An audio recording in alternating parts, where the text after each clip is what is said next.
आज हम समझेंगे 9th क्लास में चैप्टर फर्स्ट से रेशनल नंबर और इरेशनल नंबर। रेशनल मतलब परिमेय संख्या, रेशनल मतलब अपरिमेय संख्या। अब रेशनल नंबर परिमेय संख्या होती क्या है? जब हम किसी संख्या को p बटे q के फॉर्म में लिख सकते हैं और जहां पर p और q दोनों इंटीजर्स मतलब पूर्णांक होते हैं तो उसे हम बोलते हैं परिमेय संख्या। और जहां पर जो q होता है वो कभी भी जीरो नहीं हो सकता। मतलब जब हम किसी संख्या p बटे q के रूप में लिखेंगे तो नीचे वाली जो संख्या है वो कभी भी जीरो नहीं होना चाहिए, तो उसको हम बोलते हैं परिमेय संख्या। अब इसके जस्ट आती है अपरिमेय संख्या। तो अपरिमेय संख्या मतलब वह संख्या जिसको हम p बटे q के रूप में ना लिख सकें। तो कौन सी संख्या हो जाएगी? वह संख्या जिसको p बटे q के रूप में ना लिखा जा सके। तो कहने से मतलब है कि वो संख्या जिसे हम p बटे q के रूप में ना लिख सकें और ये लिख सकते हैं। अब बात यह है कि ऐसी कौन सी संख्या होती है जिसको हम बटे में नहीं लिख सकते और ऐसी कौन सी संख्या है जिन्हें हम बटे में लिख सकते हैं। तो इसके लिए समझने के लिए बहुत ही साधारण सा उदाहरण है। अगर कोई संख्या इस तरह से आती है, मान लो एक एग्जाम्पल है ये 1.27272727 dot dot dot dot dot. मतलब इसमें हमने देखा जो दशमलव निरूपण होता है ये कैसा होता है? अशांत अनावर्ती होता है। और यहाँ पे एक दशमलव निरूपण हमने देखा 3.1415 इस तरह से बार बार आता हुआ चला जाता है।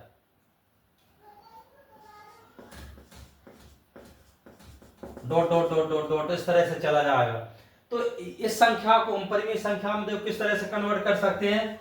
यहाँ पे इसको इस तरह से लिख सकते हैं एक 1.27 और इस पर ये बार बार आ रहा है तो यहाँ पे हम बार लगा देते हैं। लेकिन हमने इसमें देखा कि इस संख्या में हम कहीं पर भी बार नहीं लगा सकते क्योंकि कोई भी नंबर कहीं से भी ये रिपीट नहीं हो रहा है। देखिए हर बार अंक बदल कर ही आ रहा है 1415926535 और आगे भी ऐसे नंबर्स आते चले जाते हैं तो कोई भी नंबर रिपीट नहीं होता है। तो जब ऐसा बार वाली कोई संख्या आती है दशमलव निरूपण में तो उसके लिए हम क्या करेंगे? 1.27 माइनस जितने नंबर पर बार होता है उतने यहाँ पे हम 9 लिख देते हैं। तो 1.27 यानी 126/99।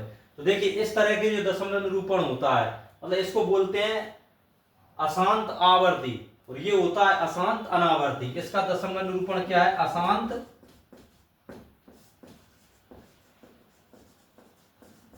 अनावर्ती। और ये है कौन सा? अशांत। अशांत तो है ये लेकिन आवर्ती है मतलब रिपीट होता है इसमें। तो जब किसी ऐसी संख्याओं का जब दशमलव निरूपण अशांत आवर्ती मतलब अशांत बार बार आना मतलब उसका जो रिमाइंडर होता है वो कभी शेष पर जीरो नहीं होता, उसे हम बोलते हैं अशांत। लेकिन फिर भी बार बार आता है लेकिन उसमें नंबर रिपीट होते चले जाते हैं तो उसको हम बोलते हैं अशांत आवर्ती। और एक प्रकार का दशमलव निरूपण ऐसा होता है कि जिसमें संख्याओं में कोई भी नंबर रिपीट नहीं होता तो उसको बोलते हैं अनावर्ती मतलब फिर से रिपीट नहीं होता उसको। तो ऐसी संख्याओं को ऐसी संख्याएं जिनका दशमलव निरूपण अशांत अनावर्ती होता है वो संख्याएं अपरिमेय संख्याएं कहलाती हैं। और वे संख्याएं जिनका दशमलव निरूपण अशांत आवर्ती होता है उन्हें हम परिमेय संख्या के रूप में व्यक्त कर सकते हैं। तो ये इनका मेन डिफरेंस है। अपरिमेय संख्याएं होती हैं अशांत अनावर्ती वाली और ये परिमेय संख्याएं होती हैं अशांत आवर्ती वाली। अशांत ये अपरिमेय संख्याओं के बहुत उदाहरण हैं √2 √3 पाई √5। अब एक नंबर होता है जो बहुत ही मोस्ट है कि अधिकतर हम लिखते हैं पाई = 22/7 लेकिन ये हम मान लेते हैं ऐसा होता है लेकिन एक्चुअल में होता क्या कि पाई है वो तो अपरिमेय संख्या होती है और जो 22/7 क्योंकि हमने अपनी डेफिनेशन में पता है कि जिस संख्या को हम p बटे q के रूप में लिख सकें तो वो परिमेय संख्या होती है। तो यहाँ पे 22/7 को हम बटे अपॉन के मतलब किसमें परिमेय संख्या के रूप में लिख रहे हैं तो ये परिमेय संख्या है। लेकिन यहाँ पे पाई जो होती है ये पाई की वैल्यू होती है जिसमें कोई भी अंक रिपीट नहीं होता पॉइंट दशमलव के डेसिमल के बाद में, तो इसलिए ये संख्या कौन सी हो जाएगी? अपरिमेय संख्या। तो ये चीज हमको याद भी रखना है, ठीक है ना। और सबसे पहले अपरिमेय संख्या हमारे पाइथागोरन जो गणित मैथमेटिशियन है उन्होंने सबसे पहले ये पता लगाया था कि जो दशमलव निरूपण अशांत अनावर्ती होता है उन संख्याओं को हम परिमेय संख्याओं के रूप में नहीं ले सकते, अतः उन्हें हम अपरिमेय संख्या बोलते हैं। तो ये इनका मेन डिफरेंस था। कल हम नेक्स्ट चैप्टर में इनके क्वेश्चन सॉल्व करेंगे।